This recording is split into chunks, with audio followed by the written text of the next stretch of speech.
Hello and welcome back to the Kill Your Gods podcast. My name is Jesse Dram, your host with the most, who's alive, not a ghost, at least for now.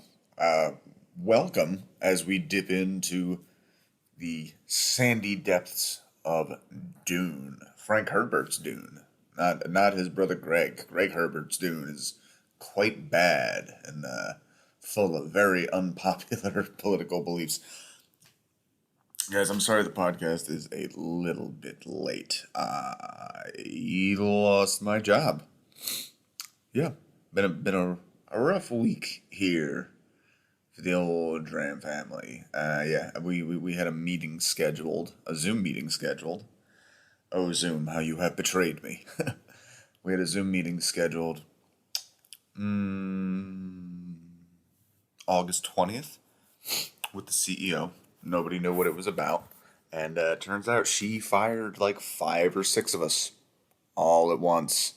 Well, laid off. But, oh boy, not good. So as you can imagine, getting the old podcast up has been pretty low on my priority list. But here it is. I don't anticipate anything else taking any longer. My guest this week is Robin Parrish. You may remember her from my I Hate Infinite Jest episodes. She is a gem. Be sure to follow her at R.E. Parrish Comics. Very entertaining stuff. Brahmadeus, the retelling of Amadeus through Frat Boys, is pretty fantastic. She is hilarious, and I really hope you guys check out her work. If you know any place that's hiring a digital content manager, when it rains, it pours, and when it pours, it hails, and when it hails, it's time to die, I guess. So let's head out to it. You know what I could use? I could use a nice sandy getaway. And I've always been more of a fan of the beach than the ocean, which is a lie. But yeah, let's go. Let's go have fun. You know what would improve the beach? Less water, more carnivorous worms. That's what I think. So,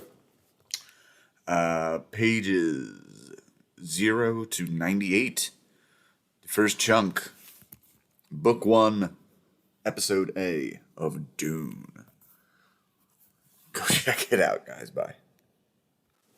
Almost forgot, I got shows coming up. September 24th will be our monthly at Flying Fish Brewery in Summerdale, New Jersey. 28th will be at the Pensport Beer Boutique. September 28th. Pensport Beer Boutique in South Philadelphia along Moya Mensing. And on October the 21st, I will be at Good Hang. That's at Moonshine, which I believe is also on Moya Mensing in South Philly. That's a popular block happening there. So come see me do comedy and keep my will to live up for another month.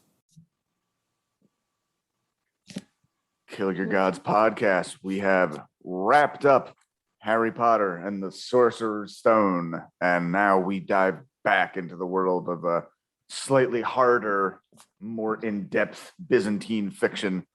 And I wanted to go back to one of our earliest and one of our best guests from all the way back on the I Hate Infinite Jest podcast. Robin Parrish joins us again today. How are you, Robin?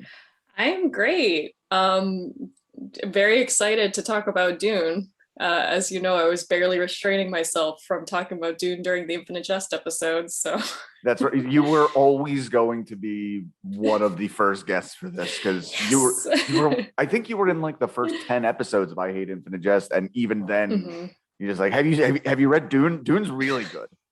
So yeah, I was like just fresh off of reading Dune for the first time, so I was like very.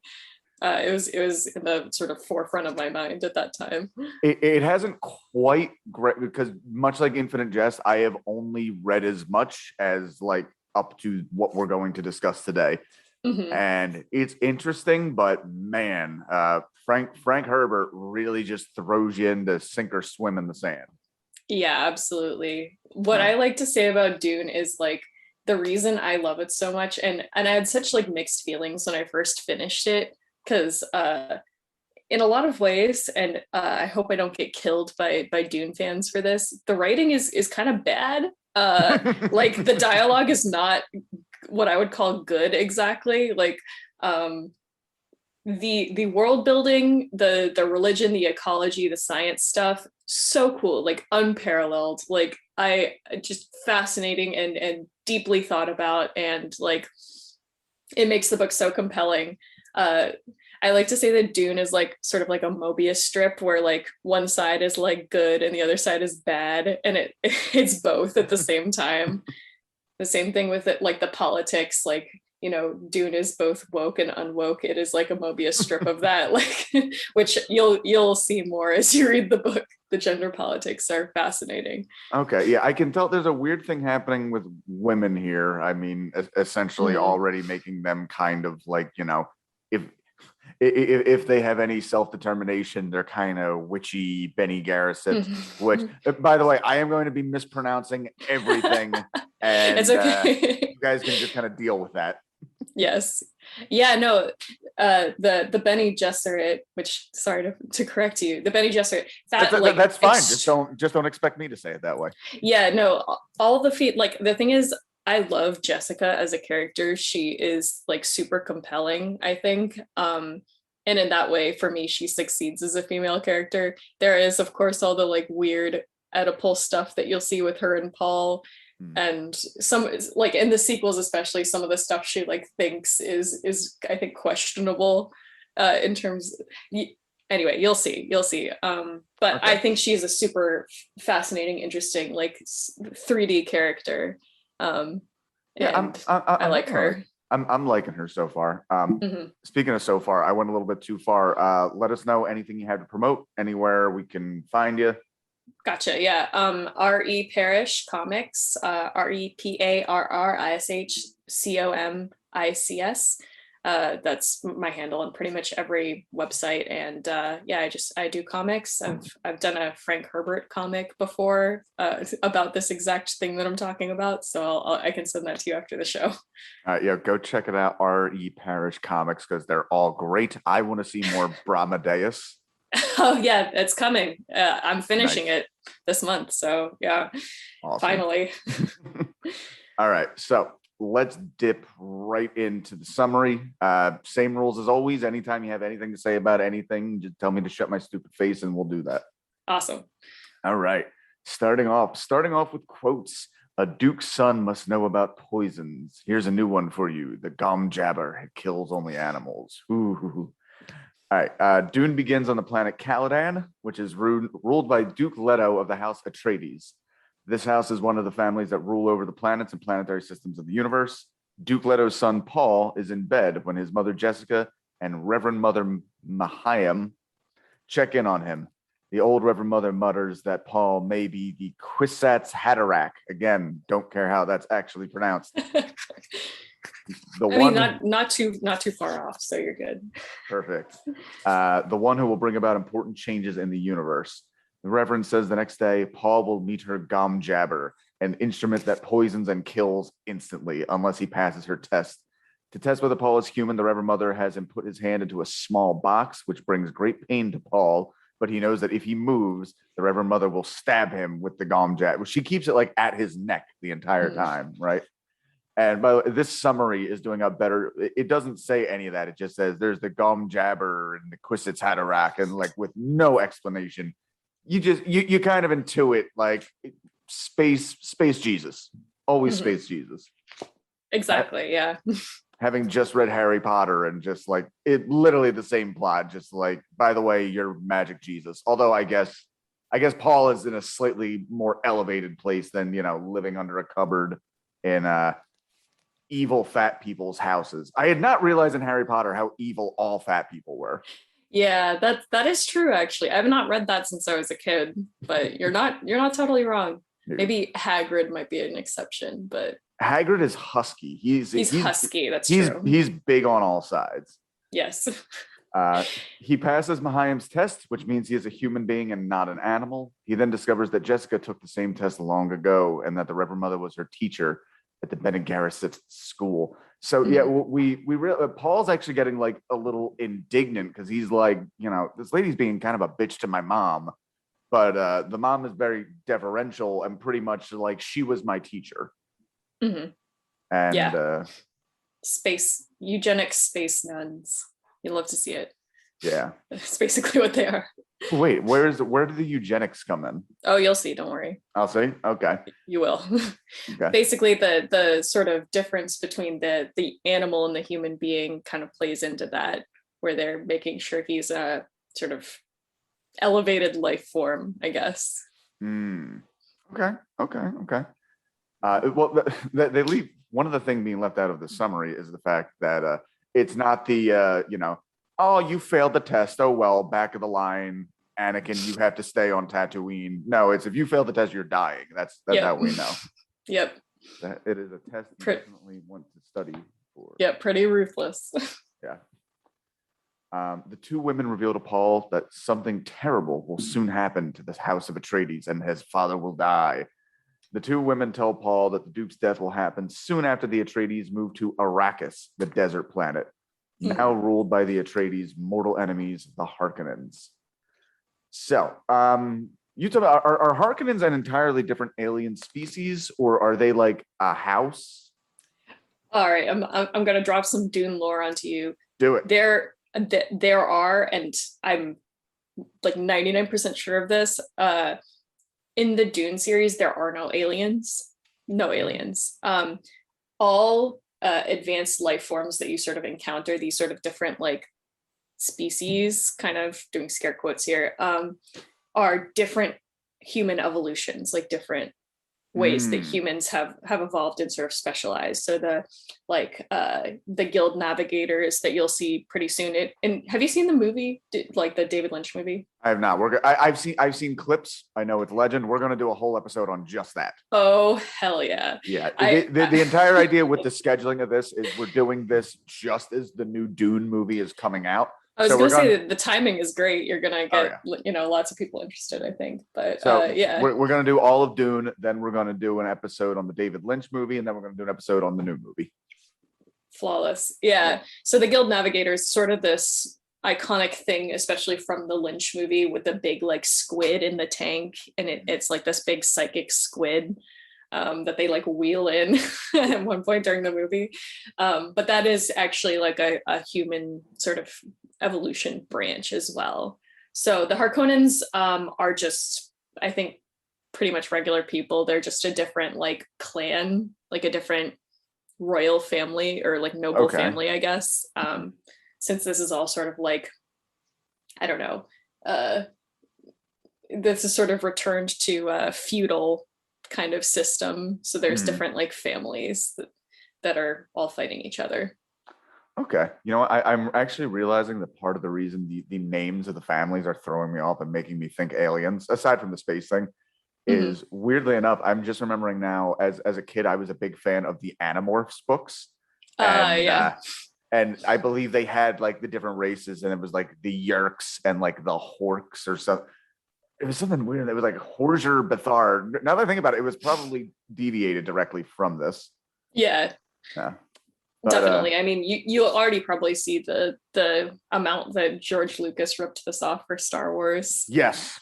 Already I can see that. I mean, even down to just a sand planet, which I don't think.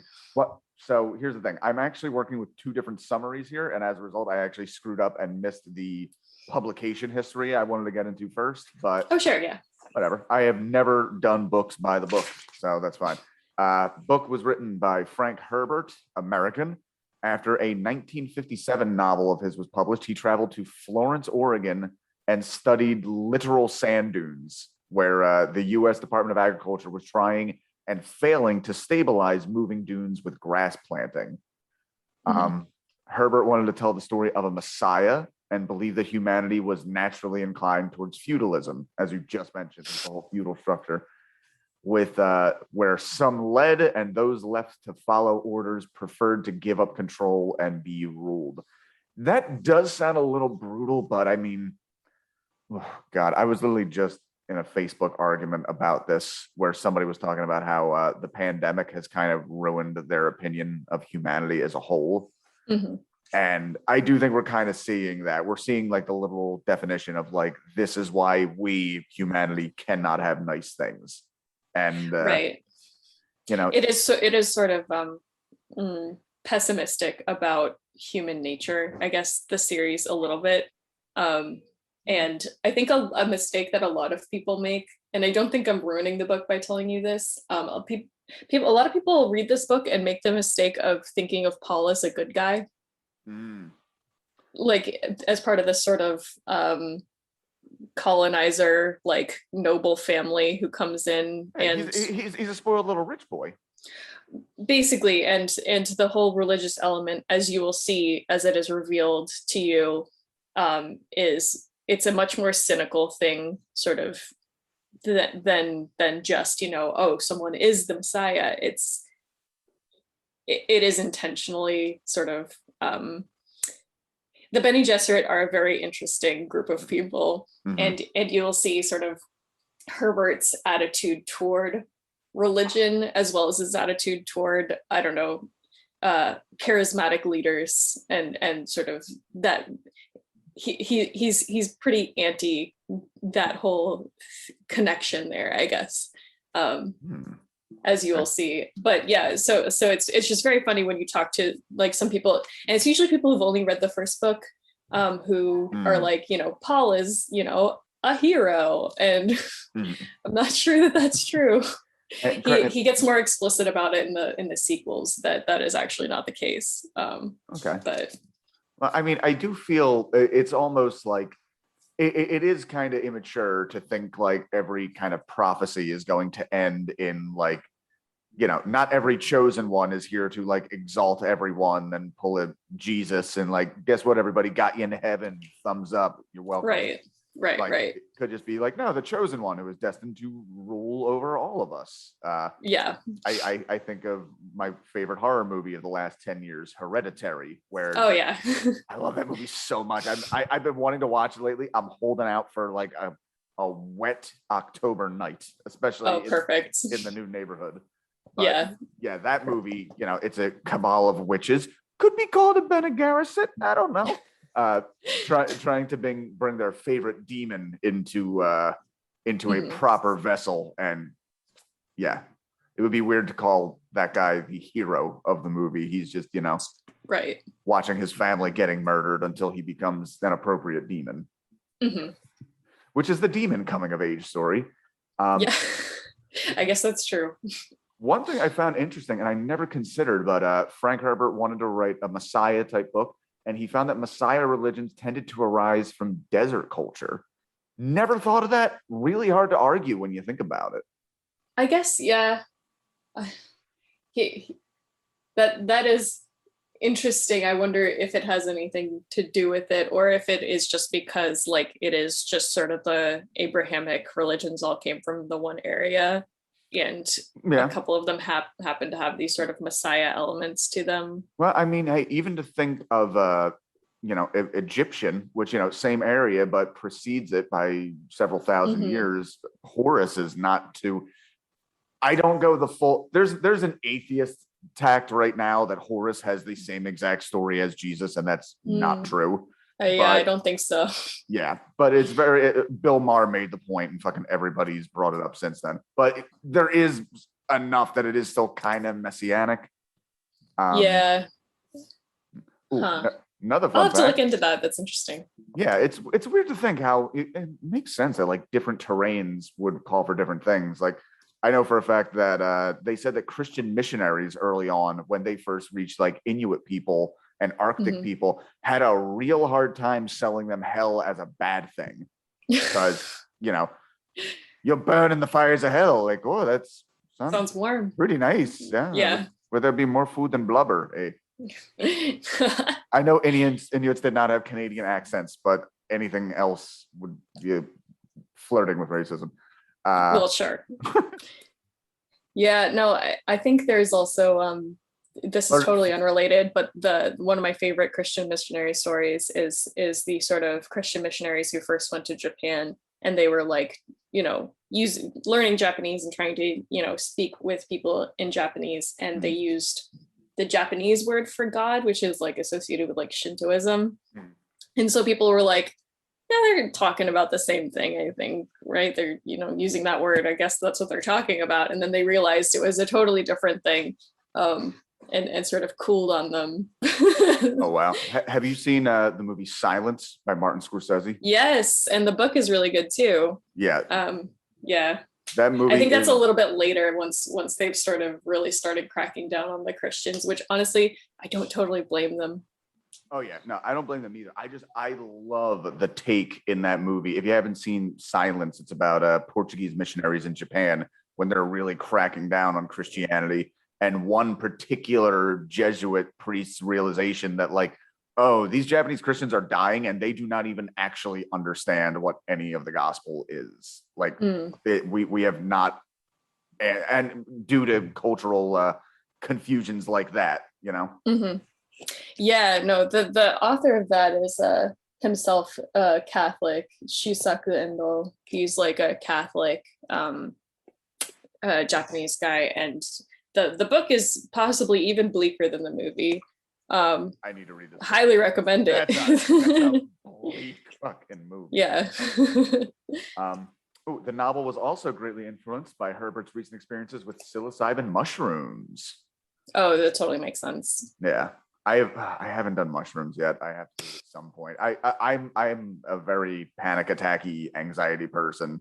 And my mother, who is also the same way, but has definitely dabbled back in her day, has straight up said, like, don't do hallucinogens. You do not have the brain for it. Yeah, it's, you're playing with fire with certain, types of brains and that sort of drug. But everybody I respect has tripped balls, and I just want to do that too. Yeah.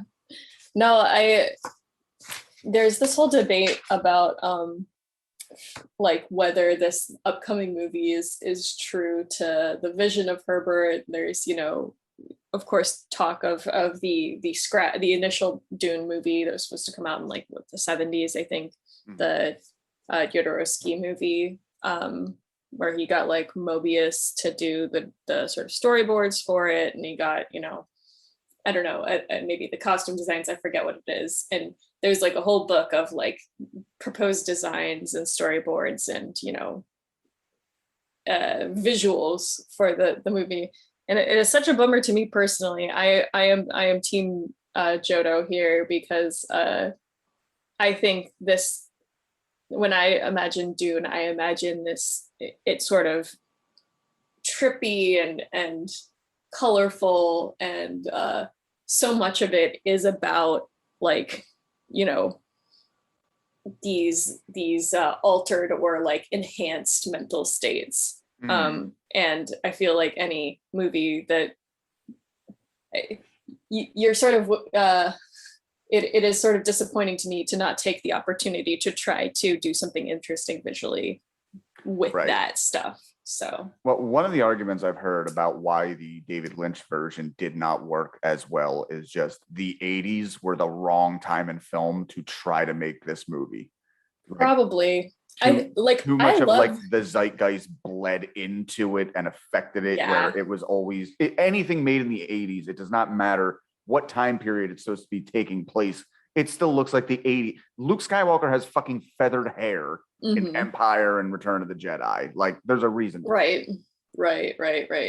Yeah, I think there's lots of interesting stories about what exactly happened with the Lynch Dune movie. It was just sort of disaster after disaster, I think. I sort of get why they chose Lynch. Like, I don't think he's like the number one best choice. I think, after watching The Holy Mountain, I totally get why you would want Jodorowsky to do it. But David Lynch, he is a very sort of woo-woo guy with like the transcendental meditation. Like, I get why you'd maybe choose him, especially with some of his stuff that he's come up with for like Twin Peaks: The Returns. I think it would be cool, and there are a couple scenes in the Dune movie that I think are great. But I just feel like David Lynch, for all his surrealism, is very down to earth surrealism. Right. No, he's definitely not like psychedelic.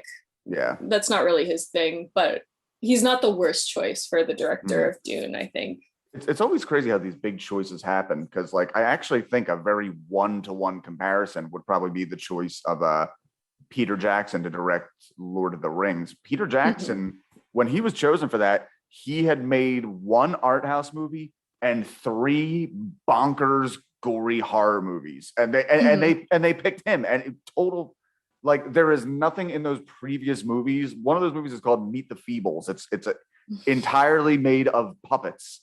And Yeah. puppets are just like fucking and puking for an hour and a half. It's amazing. Wow.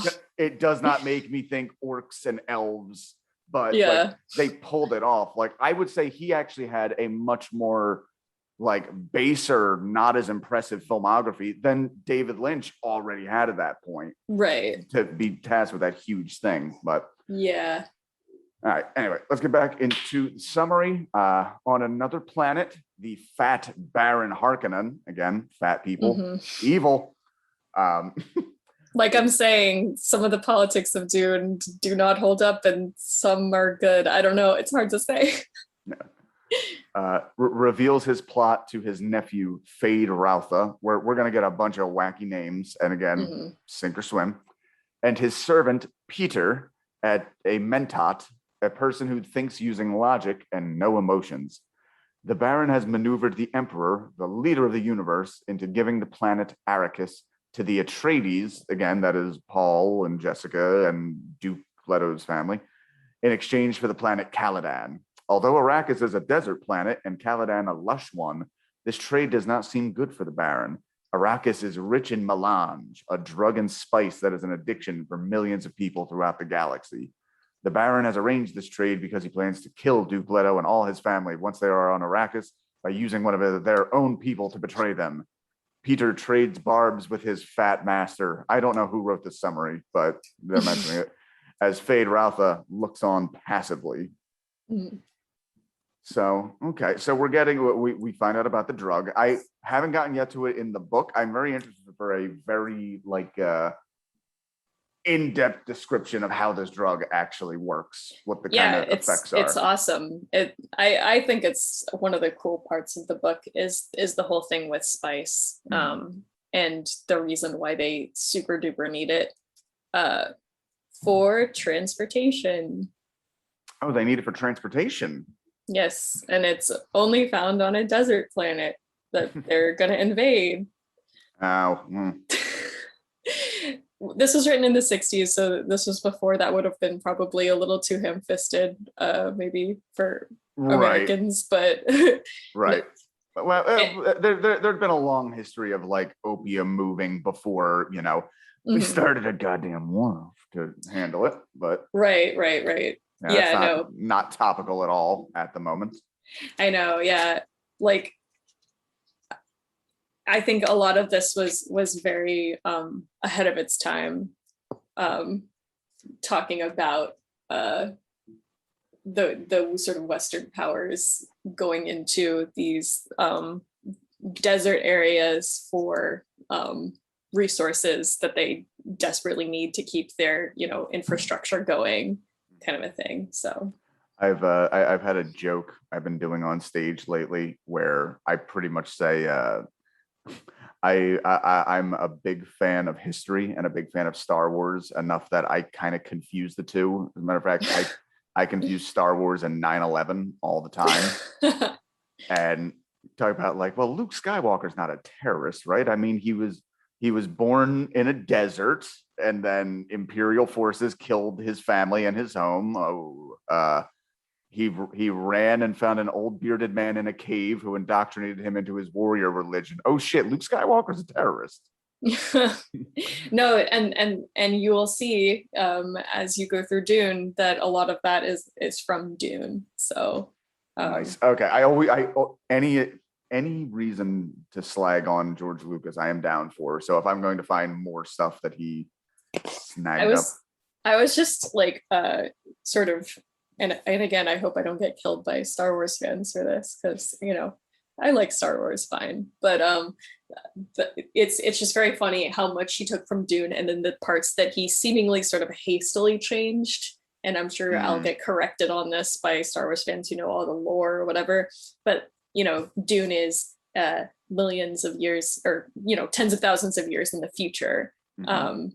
Humanity tens of thousands of years in the future. No aliens, just humans as they are then, versus George Lucas making it a long time ago, but somehow there's humans there, I guess. Yeah, that never quite sat with me, right? I remember like as a child asking my dad, like, well, wait, if it's long ago, why are they humans? Why aren't they on Earth? And I'm pretty sure he said something to the like of don't ask questions. It's stupid. Right. Who cares? It's all made up. Right, exactly. Which is, valid. It's like a fun movie or whatever, but it sort of it is in stark contrast to Dune, where he did really think about all of the aspects of this and how it worked, and this is probably the sort of ecologist side of him coming in and actually wanting to explain all of it. So well, I mean, the fact I skipped over, but like one of the people Herbert dedicates the book to is like basically like water harvesting ecologists, like one of the dorkiest dedications I have ever seen. I want to read it because it is very dorky, but I like it a lot. The dedication is to the people whose labors go beyond ideas into the realm of real materials, to the dry land ecologists wherever they may be, in whatever time they work. This effort at prediction is dedicated in humility and admiration. Like, I like that. Like he talking about how, they're doing probably the most important work. And, probably most people don't think about it, but I don't think he's totally wrong. Like, no, it's definitely important. Not to mention, I mean, at the time he wrote this is when I'm kind of fascinated with like what the ecological panic point is in like chronologically in history. And I think this is right around the time people are like, this pollution isn't great. Right. So there probably is a concern of like, lack of water as future comes along, where this is obviously a role that seems it's going to be very big in the future to come. Yeah, this is like around the same time as one of my very favorite science fiction writers, Philip K. Dick, released the Three Stigmata of Palmer Eldritch, which is this sort of Gnostic sci-fi thing and in this future that he's sort of imagined, Earth has heated up to the point that you need to like speed up human evolution in order to get people to live on it, or you send people to like forcibly send people to go colonize Mars, because that's all you can do.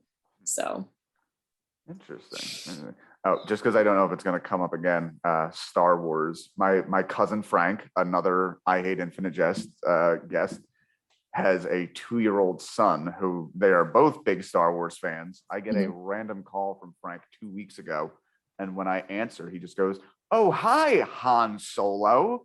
I was just telling Enzo how you and Chewbacca use the potty, and if he wants to go on the Millennium Falcon with you."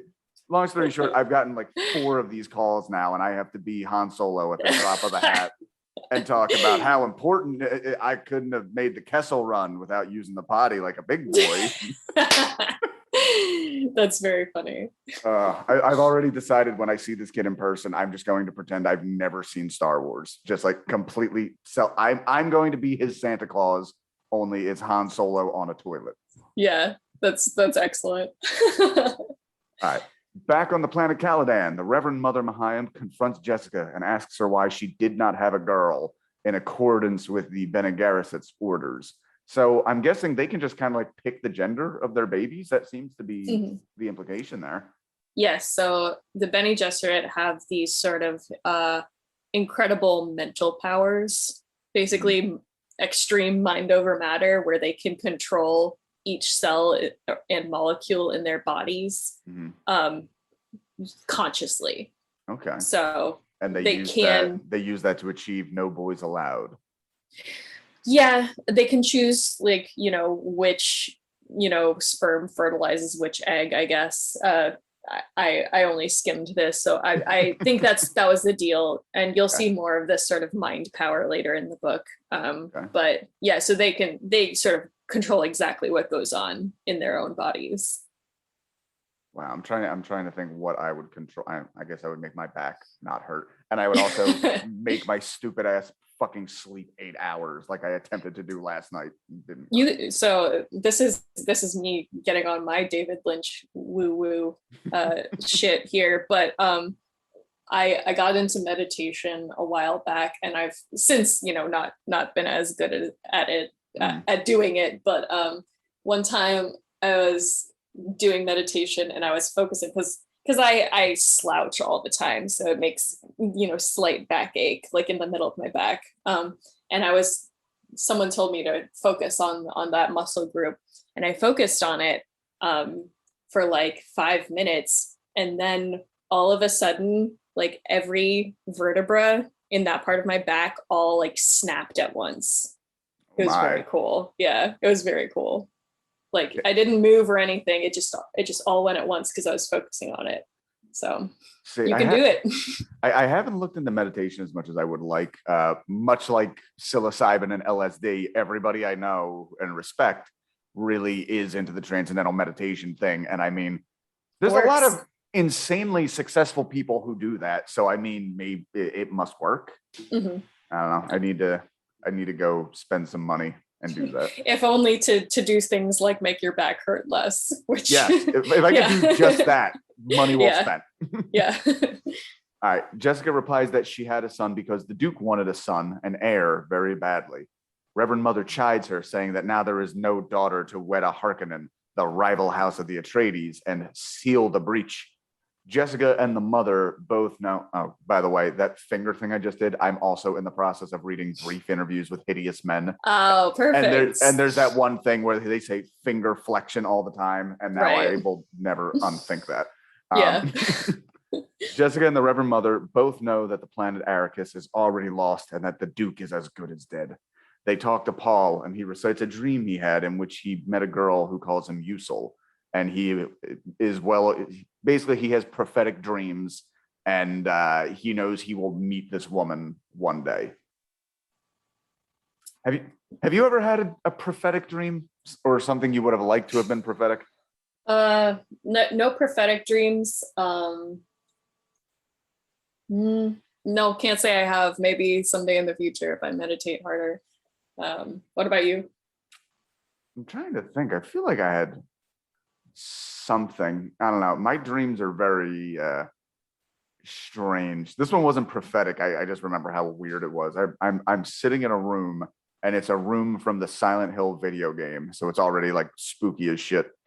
And somebody comes in with I'm reading a book, and somebody comes in with a nail and a hammer, and they're trying to set the nail on the bridge of my nose to break my nose. Oh. And I'm like swatting it away like a fly, like leave me alone. And then the person who's doing this is not angry at me. They're like, come on, I'm gonna get in trouble if I don't break your nose. They're just a cog. Yes. They're just doing their job. Yes. Look, I'm just the nose breaker. Don't get me in trouble. Yeah. I actually did have a weirdly prophetic dream when I was like 6 or 7. I had a dream that Alfred Hitchcock threw a dart at my face, and I woke up and I was bleeding from my eyebrow. I think I had fallen off the bed and hit my head on a nightstand. Oh, so it was like your brain just like trying to make sense of. Gotcha. Yeah, so let's get Alfred Hitchcock in here because it's spooky. Also fat, so definitely evil. Yes, according to both J.K. Rowling and Frank Herbert. All right, later, Paul meets Sophia Hawat, the very vaguely Arabic kind of names we're getting here. Yes. The Duke's main strategist in the training room. Hawat warns Paul of the dangers he will face on Arrakis, but he tries to dispel Paul's fears that his father will be killed. He also mentions the Freemen, native inhabitants of Arrakis. Hawat explains that the Freemen are a tough, resilient people, and they will have to be dealt with in some way by the Atreides. After Hawat leaves, Gurney Halak, the Duke's War Master, appears and challenges Paul to a training duel. Paul fights well, but Halak makes the battle difficult for him since he knows that Paul may actually have to fight someone soon. Mm-hmm. Finally, Paul meets with Dr. Yua, a doctor of the Atreides, who gives him some information about the life forms of Arrakis, including the planet's sandworms. So the one scene I know I've seen and I remember very vividly in David Lynch's Dune is this weird sparring session they have, and these like strange digital blocks. Yeah. I find it sort of charming, the like very rudimentary CG that they use in that film for the shields. Yes, it is charming, but it looks like it looks like Minecraft bad, or something. Yeah, it looks like just bad pixel art. Yeah. Or oh no, polygons. That's what polygon art, like you saw in like first generation PlayStation 1 stuff. Right. So pretty much everything's gearing up of we're going to Arrakis. The family is going to Arrakis. The Baron and his people are going to use a traitor who is Dr. Yui to kill the Duke. Mm-hmm. Yep, that is true. Paul is supposed to be 15 years old when the story begins, although he seems a little old for his age. Yes, and that's intentional and not bad writing, possibly. Okay, that's good. It makes sense. That at least makes sense, I think. I was old for my age. I just maybe I missed my calling of Space Jesus growing up in South Jersey. Right. Yeah. Unfortunately, space Jesuses are in this universe born and not made. So you are born a Kwisatz Haderach or you're not. Mm-hmm. Well, I know that was one of the big criticisms of the new Star Wars trilogy, although there were plenty of things to criticize. But one of them being that the protagonist, Rey, seemed to be the first one in the story to come out like, your parents were nobody. This isn't some kind of hereditary, monarchical bullshit. Like, you were somebody who arose from the common people. Like, and honestly, and then they like retconned that though, right? And then they retcon and like, by the way, you're the emperor's granddaughter, and kind of just yanked that whole thing away. Like, man, like, you could go either way with that. I don't think it's, important to do one or the other. You could make a good story out of either one, but you do need to pick a lane. Like, well, see, one of the best. Are you a fan of Lindsay Ellis at all, the YouTuber? Yeah, I've seen her videos. She makes a great point in one of her Lord of the Rings one on how it kind of turns that entire thing where the reason the hobbits are so special are because they're not special. Right. Like, the real argument they make is like, Gandalf can't take the ring because he's too powerful. He'll become a monster. You are a dumb hobbit. Like, your power is how lowly you are. If this thing turns you, you're going to be a golem. Nobody gives a shit. You're not going to take out the world. Right. Just a different aspect. Yeah, Herbert definitely does the, you're born the chosen one thing, but it is not a good thing. So perhaps he's saying something about monarchy. So much more than you can. Yeah, no, I do, but I won't ruin the book. Okay. So. Okay. All right. We learned from the we have all these little notes that start off every chapter. So I am just guessing, but that they sound like Bible verses that are being written about what we're seeing happening on the page. You just gave me a big thumbs up. Big thumbs up. All right. Gold star for Jesse. Still got it. Yeah, yes. That's a really cool way of going about it, honestly. Yeah. I definitely encourage you to, and I forget if there's parts in the book where they refer to the appendices or not, but I highly encourage you to read the appendices at the end of the book, because one of them is the ecology of Dune, and one of them is the religion of Dune. They also have, I guess, a dictionary at the end too. If you ever get confused by all the words that he's made up, they have that as well. You and I have the same exact pressing, actually. That's the same. Oh yeah. Everything. Does also say soon to be a major motion picture? Yeah. Yes. They're vague about it. Yes. Yeah. That could have been a 40-year-old pressing. No, I love this cover actually. Like, I think it's a very cool design. Yeah. It really pops out. It has a little bit of that 70s aesthetic. You know what? We just kind of glossed over it earlier. You mentioned storyboards made by Mobius. Now, I don't exactly, I'm going to venture a guess, see if I remember that right. Is Mobius the one who did like all the gnarly album covers of the 70s? He may have. I actually don't know about album covers. He's a very famous comic guy. He does comics. And he actually one of the more famous things, or I guess one of the more talked about things these days, is he collaborated with the same director, Jodorowsky, to make a book called The Incal, Incal, and it's like a space opera psychedelic kind of thing as well. So sort of, I guess they took maybe some of the ideas from the Dune thing. I'm not sure that this is true, but this is my personal speculation, and they turned it into a graphic novel together. So he's a sort of famous, like, I think he's like French, I'm pretty sure, comics guy, artist. Okay.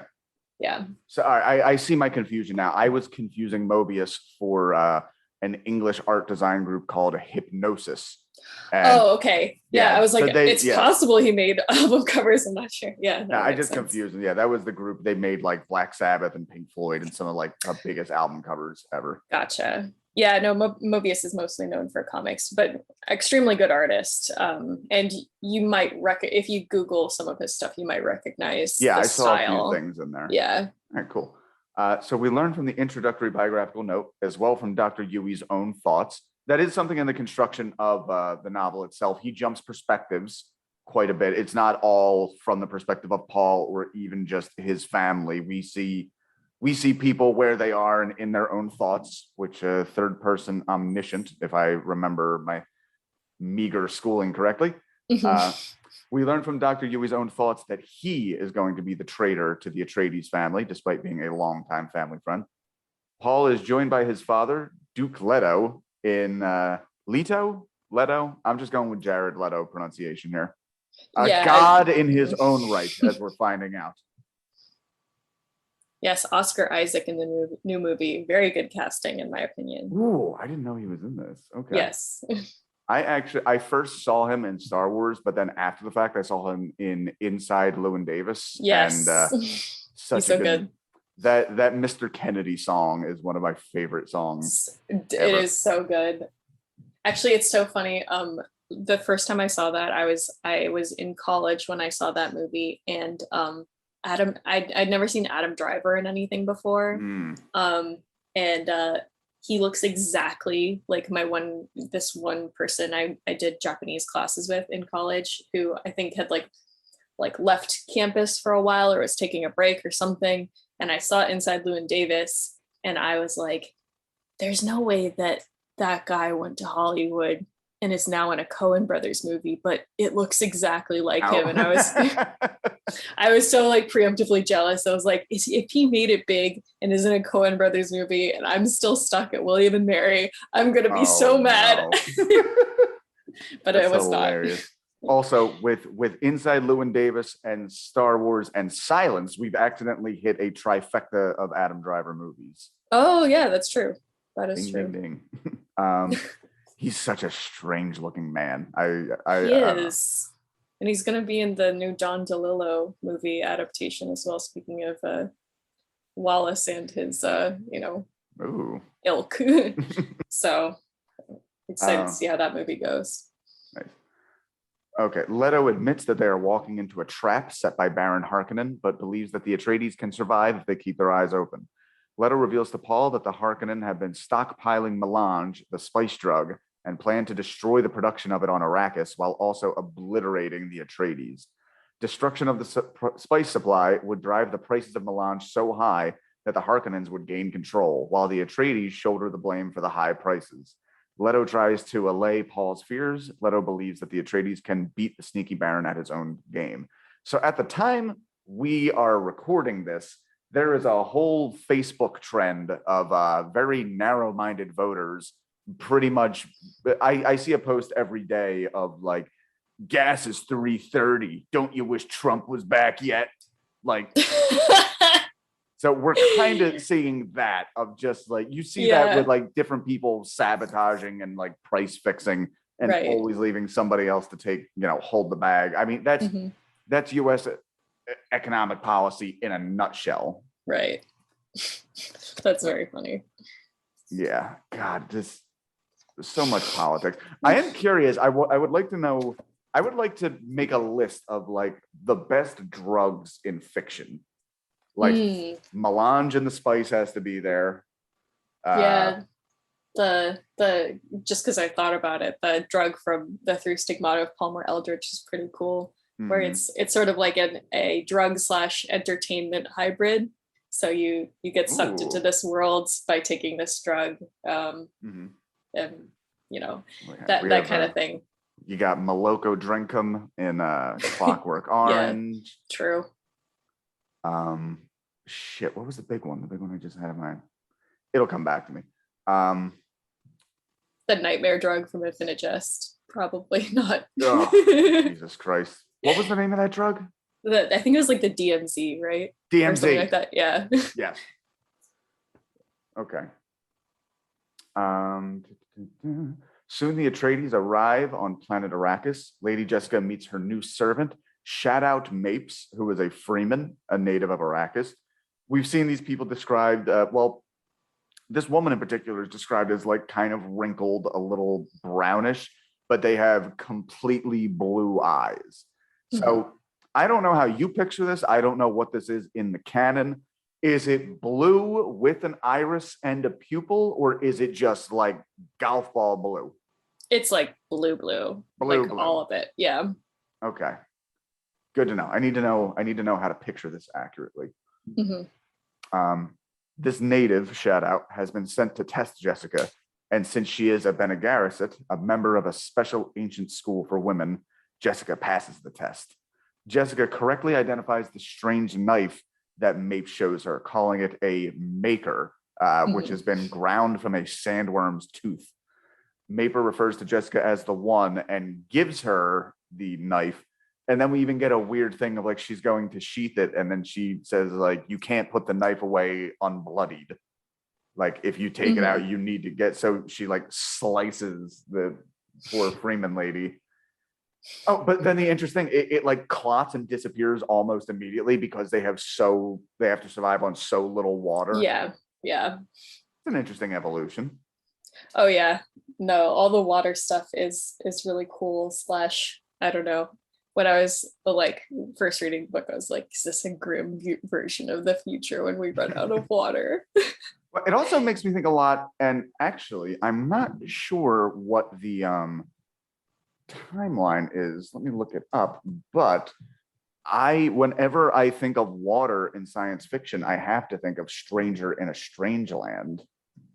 Oh, I haven't read that actually. So it is so good. And okay, Dune actually comes after that, but it's so recent. Stranger in a Strange Land was 1961. Dune was 1965. So they're so close, they probably didn't really interact. But the whole thing with Stranger in a Strange Land is astronauts go to Mars. Most of them die off. They find out like 20 years later that 2 of the astronauts had a kid on Mars. And the kid was raised, so he's a human raised as a Martian on Mars. And when he comes back, water is always a huge thing because there's so little water on Mars, to the extent that he gets invited to go for a dip in a swimming pool, which would be like a mountain of cocaine to us, like something that is like so rare. And you're like, oh yeah, take a dip, and like hedonistically indulgent.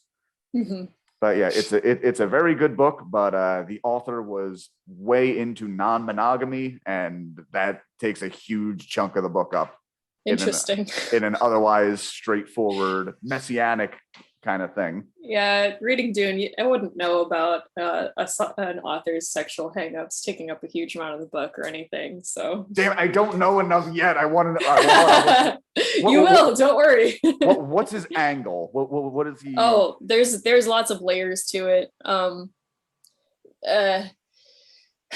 So a lot of it, and a lot of this is sort of later on and in future books, but I feel like the Oedipal stuff has to do with it, and that's in this book. There's a lot of like weird femdom stuff that comes in like later on, so you'll see. Okay. I say this with all the love in my heart because I think it's almost like very unique and compelling. Like it is weird enough that you don't see it in a lot of books, so I find it compelling and fun to read. Oh, I feel like science fiction was such a great conduit for like sexual politics and ideas, particularly in like the 60s and 70s, where I guess that's kind of where it had to be, you know, Trojan horsed into the popular culture, you know, as like a safe, you know, well, there's space aliens. Of course, I had to make it look different. Right. Yeah. What I love about Dune is like, it is, and it is hard to approach it from 2021 because I bet at the time it was really progressive. And it, you know, because he has all these like interesting 3D women characters and these like powerful women organizations and stuff like that. And, you know, during some part of Dune, as I recall, he talks about how women are like inherently better at certain psychic things, and it's just fascinating. But then also there's the other side where Frank Herbert tries to get into like the female psyche, and then he's like, you know, this is later on, but it's like Jessica's mad at her daughter for being young and beautiful, and this consumes a lot of her thoughts for some reason, and so my daughter's just so hot it's eating me up inside.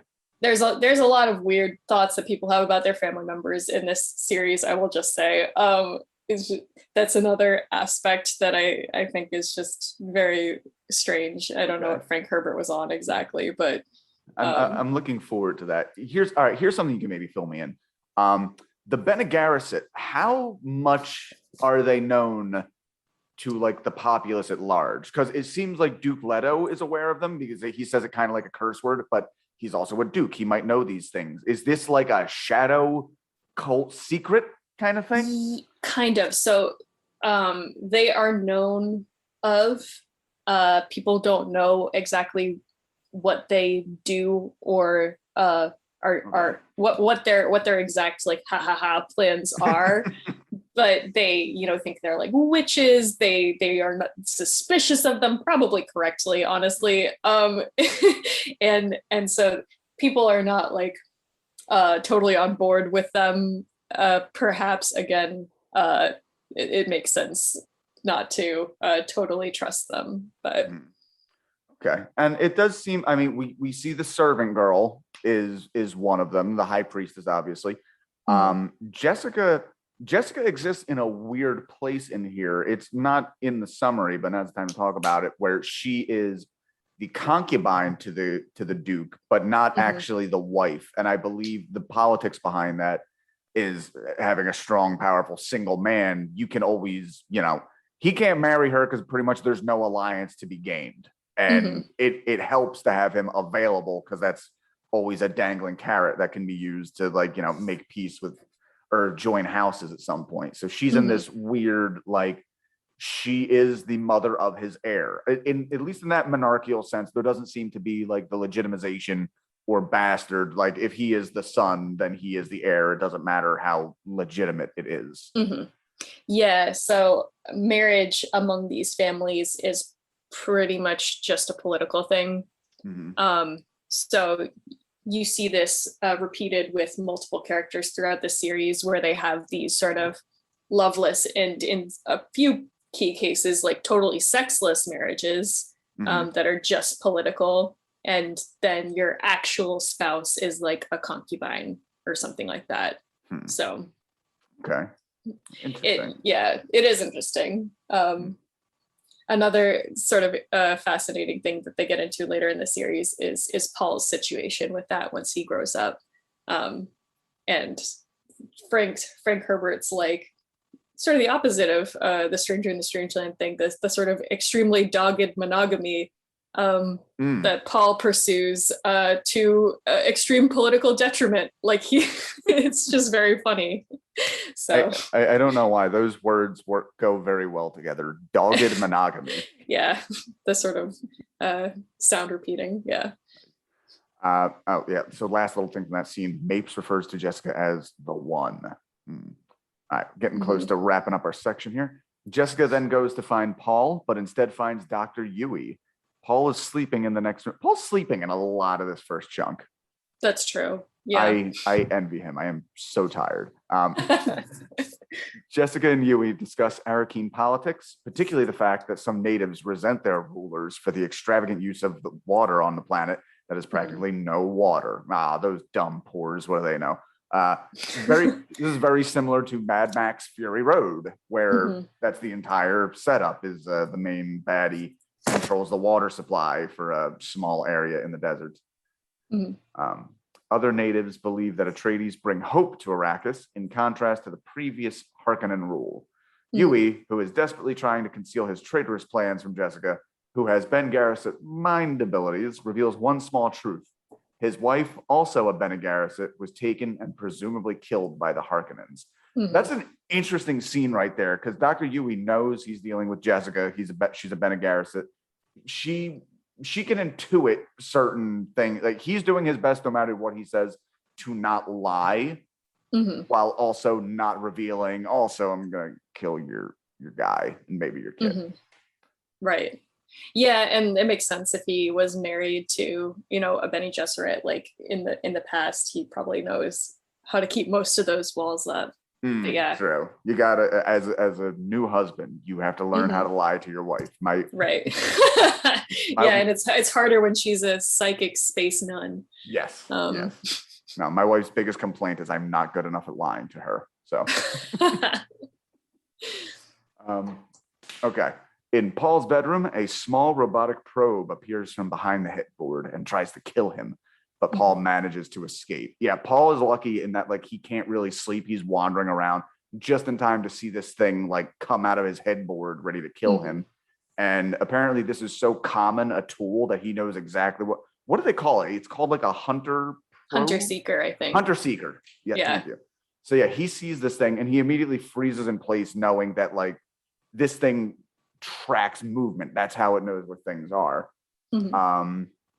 While he's actually waiting, the shout out Mapes, what's the name? The Freeman woman comes to the door, and as the hunter seeker is going after the woman again, finding motion, Paul reaches out and grabs it. And that'll lead to his whole thing with shout out Mapes, where she now kind of owes him. She pretty much says, like, oh, you saved my life. Like, well, only in the process of saving my own life. Like, but yeah, I still kind of owe you. So. Right. And isn't that called like a water debt or something? Yeah. I believe that is the term. And there's like a lot about sort of bodily fluids, all sort of being referred to as water, because, they're mostly water. They're right. Pretty much, yeah. Yeah. So the whole thing with the hunter seeker, and Paul knows this right away, is they need to be remotely controlled, and they only have so much of like a connection radius. So knowing that, like, if this thing is here, somebody is on the ship piloting it right now, trying to kill him.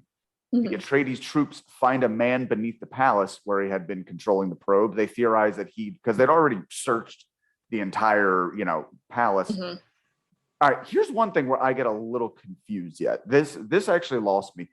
Are they on a spaceship on the way to Arrakis already, or did they show up in Arrakis, or are they still back in wherever they were before? I only... Yeah, I was not entirely, because I know they were preparing enough that, like, we actually got really un-sci-fi elements as, like, a clothes rack and like bookshelves and shit, which I actually thought was cool. It actually went a decent way towards making it feel like an actual, livable sci-fi universe, as opposed to. I thought this was like the like embassy or something like that. Okay. Like, but I don't remember, and I just skimmed this, so I don't remember if this is like the ship that they take there, or if they've actually arrived in the place. But I'm pretty sure it is the actual, like, sort of, not embassy, I don't know, the place where the ruling families live and do their colonialism from. Basically, it would be pretty weird to have a palace on a spaceship. So yeah, no. Okay. Meanwhile, Jessica discovers the palace greenhouse where thousands of plants are giving hundreds of gallons of water per day. she also discovers a note from another Bene Gesserit. Did I say it right? All right. Yeah. Lady Fenring, who belatedly warns Jessica about the assassination attempt on Paul. Fenring warns that a traitor is in their midst. Paul runs into the greenhouse and Jessica tells him of the message as he disposes of the hunter seeker in a fountain, which like short circuits it right away. And that's our episode for today. First 98 pages. Woo. That was another reason I had to have you on first. I was not going to task anybody else with reading almost 100 pages of this and then summarizing it. For sure.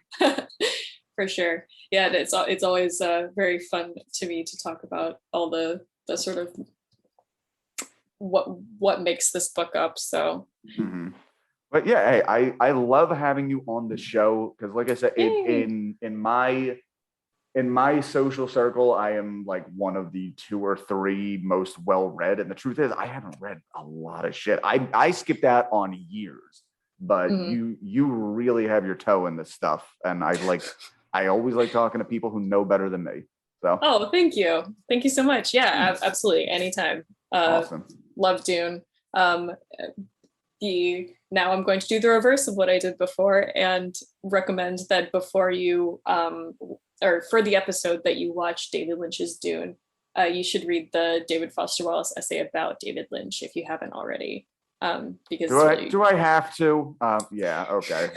It's short and it's funny, so I think you'll like it. And it gives some it gives a pretty succinct backstory about what happened with Dune exactly and that part of his career. So yeah. All right, cool. Yeah, I will definitely look into that for that. That should be dropping in like a month and a half, I think. We're gonna try to do Dune in 9 parts, which seems like 3 parts for each. Damn. Yeah, I think you can do it. All right. Well, you remember Infinite Jest? We did like 30 pages at a time, but that was That's like true. So dense, and it was juggling so many storylines. So. Yeah, Dune is a little bit more straightforward despite being long as hell. So yes. All right. So thanks for being on. Great as always. Again, let us know where we can find you on the interwebs. Yes, absolutely. R.E. Parrish Comics, pretty much everywhere.